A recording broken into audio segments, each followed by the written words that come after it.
Maintenant, nous allons vous parler d'une intégration difficile à l'âge adulte qui est montrée par les inégalités au travail. Malheureusement, nous ne parlerons que des inégalités qui concernent davantage les handicapés que les trisomiques, car les données manquent pour ceux-ci. Sur les 2 millions de personnes handicapées en âge de travailler, seulement 700 000 travaillent.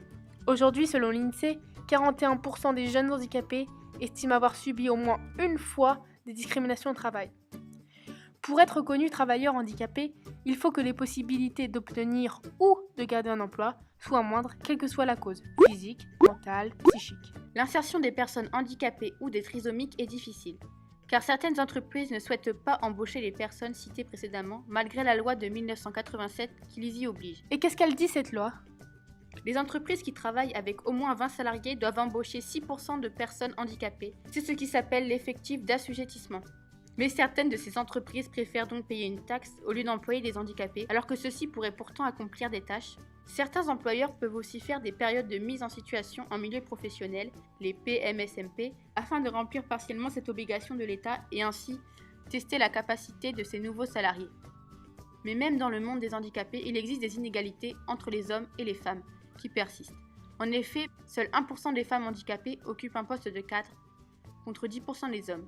C'est avec ces résultats qu'il est possible de parler de discrimination négative des personnes handicapées dans le monde du travail.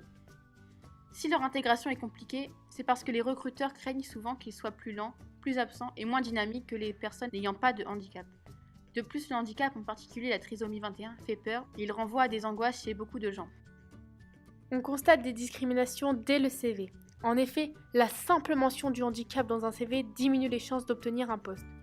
D'après Eve Gardien, une sociologue associée au centre Max Weber, une personne valide et qualifiée a 2 fois plus de chances d'obtenir un poste qu'une personne de même niveau de qualification, avec le même CV, mais avec un handicap.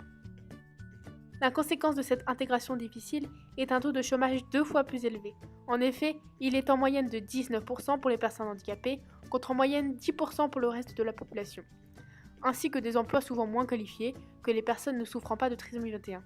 Cela dépend également de la catégorie socio-professionnelle des individus, appelée aussi CSP.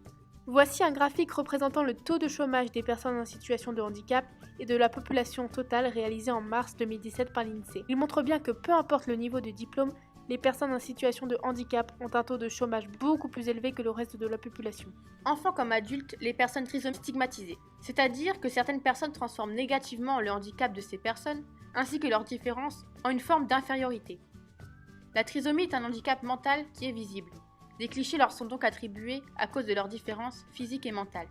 Ils ne peuvent pas être mannequins, ils ne peuvent pas avoir de diplôme, ils sont en surpoids. Cette stigmatisation est la cause d'une mise à l'écart des personnes trisomiques. Elles se pensent inférieures aux autres et incapables d'effectuer certaines tâches. Selon Erving Goffman, un sociologue linguiste américain du XXe siècle, une personne stigmatisée est, je cite, se définit comme n'étant en rien différent d'un quelconque être humain, alors même qu'il se conçoit et que les autres le définissent comme quelqu'un à part.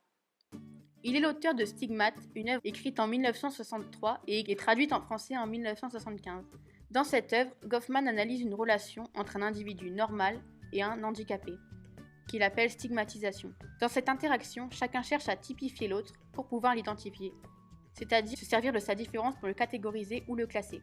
Il suffit d'une différence comme un handicap dans le cas de la trisomie pour devenir un stigmate. Mais cette identité donnée à un individu ne correspond pas à la réalité.